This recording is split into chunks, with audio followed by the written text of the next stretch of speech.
आज हम गांव में हैं और गांव के पास में सबसे बड़ा पहाड़ जो है उसका नाम है सियोरा मगरा। और इस सियोरे मगरे जो पहाड़ जिसको बोलते हैं, उस पहाड़ के शिखर पर खड़े रहकर, चोटी पर खड़े रहकर आज की इस जीवन दर्शन यात्रा को आगे बढ़ाते हैं। दरअसल जिस पहाड़ पर हम खड़े हैं उसके पीछे आप देख सकते हैं बहुत सारे पहाड़ हैं। और इस पहाड़ पर चढ़कर हमने देखा कि पहाड़ के आसपास चारों दिशाओं में पहाड़ी पहाड़ दिखते हैं। तो जिस तरीके से हमारे जीवन में हमारे मित्र होते हैं, हमारे दोस्त होते हैं, तो जिस तरीके से हमारे दोस्त होते हैं उसी तरीके से पहाड़ों के मित्र भी पहाड़ होते हैं। अब सवाल यह उठता है कि जब हमारे जन्म और जीवन का जन्म हुआ है, वह एक अनुवांशिक प्रक्रिया के तहत पीढ़ी दर पीढ़ी जीवन आगे बढ़ता है। परदादा होते हैं, फिर दादाजी होते हैं, फिर पिताजी होते हैं, फिर पोते होते हैं, और जीवन की अवधि 50, 60, 70, 100 साल जो भी जीवन की निर्धारित अवधि है। जन्म के बाद में बचपन के बाद में जवानी के बाद में बुढ़ापा, बुढ़ापे के बाद में दुख, दर्द, बीमारियां, पीड़ा, तकलीफ, समस्या और अनंत बीमारियों के बाद में जीवन समयहीन और शक्तिहीन हो जाता है। यानी कि जीवन की आखिरी अवस्था में शरीर भी शक्तिहीन हो जाता है और हमारे पास में जो समय है वो भी समयहीन हो जाते हैं, क्योंकि हम समय से भी गरीब बन जाते हैं। तो प्रश्न यह उठता है कि जिस तरीके के ये पहाड़ जो बने हैं, इन पहाड़ों का निर्माण कैसे हुआ होगा। हर चीज जो प्रकृति प्रदत्त है, उस तमाम प्रकृति की प्राकृतिक चीजों के निर्माण के पीछे बहुत सारे रहस्य छिपे हुए हैं। और इन्हीं रहस्यों में जब हम किसी पदार्थ के निर्माण की तह तक पहुंचते हैं तो हमें तत्व ज्ञान के बहुत सारे बारीक रहस्य दृष्टिगोचर होते हैं। अब इन जंगलों में, पहाड़ों में, पत्थरों में, भू के गर्भ में न जाने कितने जीवों का बसेरा है।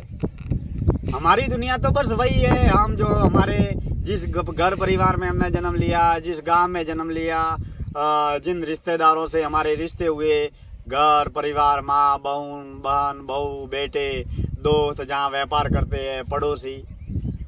तो दुनिया बड़ी ही अनंत है, असीमित है।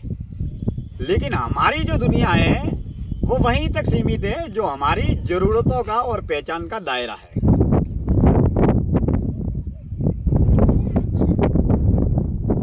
अब जब इन पहाड़ों को देखते हैं और पहाड़ों पर उगे हुए इन पौधों को, जंगली झाड़ियों को देखते हैं, तो जीवन कहाँ नहीं है। हमारा जीवन जिस तरीके से हमारे लिए बड़ा ही महत्वपूर्ण है, अनमोल है। अब जीवन हजारों, लाखों, सालों, सदियों से चला आ रहा है। आगे भी हमेशा के लिए जो जीवन है वो सदैव चलता ही रहेगा। लेकिन इस चलते हुए जीवन में हमारा जो समय है वह बड़ा ही अनमोल है। आप कभी भी कहीं भी चले जाओ, बड़े से बड़े पहाड़ों में, जंगलों में, झाड़ियों में, एकांत वीरान जंगलों की ओर जब चले जाएंगे तो वहां भी देखेंगे कि जिस तरीके से हमारा जीवन है वहां पर भी कोई पशु, पक्षी, जीव जंतु, जानवर, चींटी, कीड़े मकोड़े, जंगली जानवर आपको मिल जाएंगे। तो जिस तरीके से हमारा जीवन है उस तरीके से जीवों के जीवन की एक अनंत दुनिया है जिसके बारे में हम जानते ही नहीं है। अब जिस पहाड़ पे मैं खड़ा हूँ और जिस पहाड़ पे मैं कुछ घंटे यहाँ पर शांत एकांत अवस्था में बैठा, और जिस पहाड़ पर मैं बैठा, जिस पत्थर पर मैं बैठा, वहां पर मैं देखता हूं कि कुछ चींटियां चल रही है, कुछ जंगली कीड़े मकोड़े उस पहाड़ पर धरती में चल रहे हैं। अब इस पहाड़ पर न तो पानी है और तपती गर्मी है, और ऐसी तपती गर्मी में भी कुदरत किस तरीके के करिश्मे करती है। यानी कि प्रकृति रूपी परमात्मा को समझना इतना आसान काम नहीं है। और हम जब जंगलों में, पहाड़ों में, खेतों में, खलिहानों में, वीरान एकांत जंगल, पहाड़, झाड़ी वहां पर जाते हैं, तो हम जीवन की खोज के लिए नहीं जाते हैं, हम केवल मनोरंजन की खोज के लिए जाते हैं। हम अपने जीवन में केवल एक पिकनिक मनोरंजन के तर्ज पर हम वहां पर जाते हैं। इसीलिए हम पहाड़ों के, नदियों के, जंगलों के, खेतों के, खलिहानों के, पेड़ पौधों के, प्रकृति रूपी परमात्मा के अपार अनंत आनंद से हम वंचित रहते हैं। यहाँ पर एक बात मेरे को याद आती है, जिस बात का मैं बहुत बेहतरीन तरीके से मैं मेरे जीवन में भी अमल करता हूँ। मुंबई में रहता हूँ तो भी अमल करता हूँ। मुंबई के अलावा मैं मेरे गांव रोहिड़ा में रहता हूँ, तो कई बार इस बात को मैं प्रायोगिक तौर पर अपनाता हूँ। या देश में भारत भ्रमण यात्रा के दौरान हम जहाँ कहीं भी जाते हैं और जब भी समय मिलता है, तो दुनिया के और देश के महानतम दार्शनिक ये कृष्णमूर्ति की एक बात, इस प्रकृति के प्राकृतिक बहती हवा की धाराओं के साथ में मैं इन जीवन दर्शन यात्रा में विचारों की यात्रा को आगे बढ़ाते हुए कहता हूँ। जय कृष्णमूर्ति कहते हैं कि जब भी आप प्रकृति रूपी परमात्मा का, पहाड़ों का, जंगलों का, यात्राओं का, झाड़ियों का, पेड़ पौधों का जब अपार अनंत अद्वितीय अलौकिक आनंद जब लेना चाह रहे होते हैं, तो जब भी आप सुबह या शाम की जंगल यात्रा के दौरान, जब भी आप जंगल यात्रा के वक्त निकले, तो अपने साथ किसी दोस्त को, पड़ोसी को, मित्र को, किसी सहपाठी को न रखें। क्योंकि आप जिस रास्ते पर चल रहे हैं, वहां पर जो पेड़ पौधे आ रहे हैं, पहाड़ आ रहे हैं, जंगल आ रहे हैं, झरने आ रहे हैं, नदी आ रही है, खेत आ रहे हैं, खलिहान आ रहे हैं, एक अकेले अपने साथ बड़ी ही सजगता के साथ में अपने पांचों इंद्रियों को, कानों को और आंखों को विशेष रूप से सजगता के साथ में चलते हुए होश और ध्यान की यात्रा को तय करें।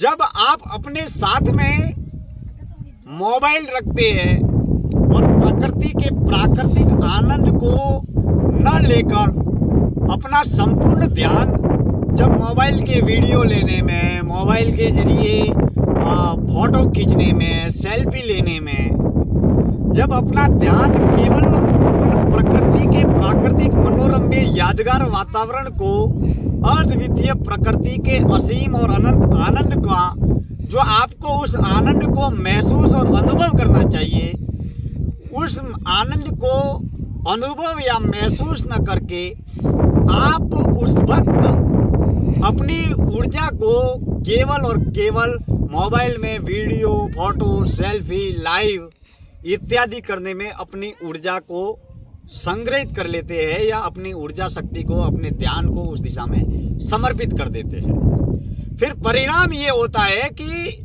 जीवन से जुड़े हुए प्रकृति रूपी परमात्मा की सहजता, सरलता और जिस प्रकृति को हम देखते हैं, वो जो अद्वितीय अनंत अलौकिक आनंद जो जीवन के तमाम रहस्यों को उजागर करता है, जो जीवन के कई अनसुलझे हुए पहलुओं को उजागर करके हमें ये समझाता है कि जीवन क्या है, उन अद्वितीय अलौकिक लम्हों से हम वंचित हो जाते हैं।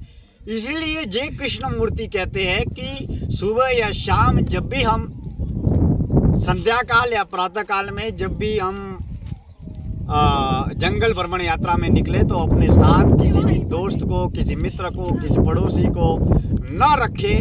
एक अकेले निकले और एकांत में निकले, अज्ञात यात्राओं में निकले, ताकि हम अपना संबंध, संपर्क, मित्रता और खोज एक प्रकृति रूपी परमात्मा के साथ में संबंध स्थापित कर सकें। अब अगर हमें परमात्मा का अनुभव करना है, अगर हमें परमेश्वर का अनुभव करना है, तो हमारे आसपास परमात्मा ने बहुत सारी चीजें दी है जहां पर हम सजगता से उनको देखें। तो दोस्तों, बेशक हम प्रकृति रूपी परमात्मा में परमात्मा के दर्शन कर सकते हैं।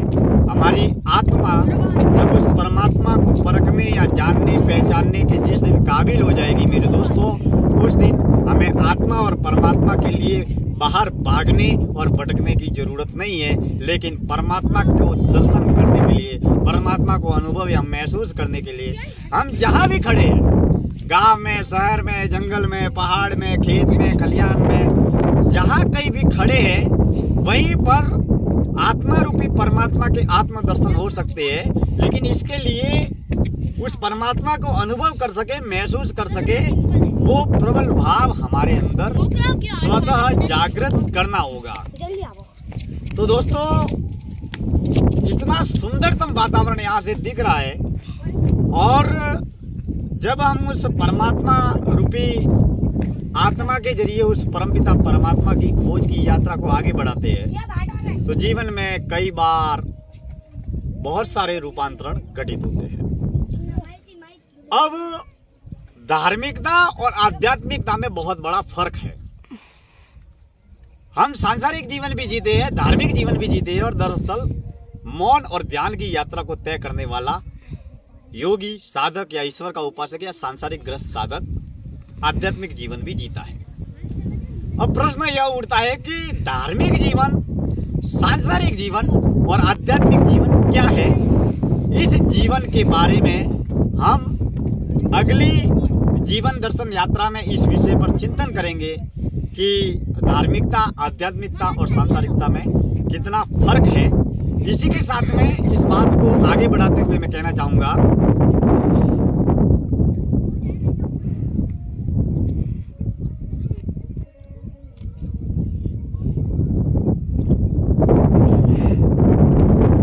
कि इस बहती हुई हवा की धाराओं के साथ में जिस तरीके से हवा बहती है, और उस बहती हुई हवा जो हमारे तन से स्पर्श होती है, तो हम बड़ी सजगता के साथ में उस हवा को महसूस करते हैं।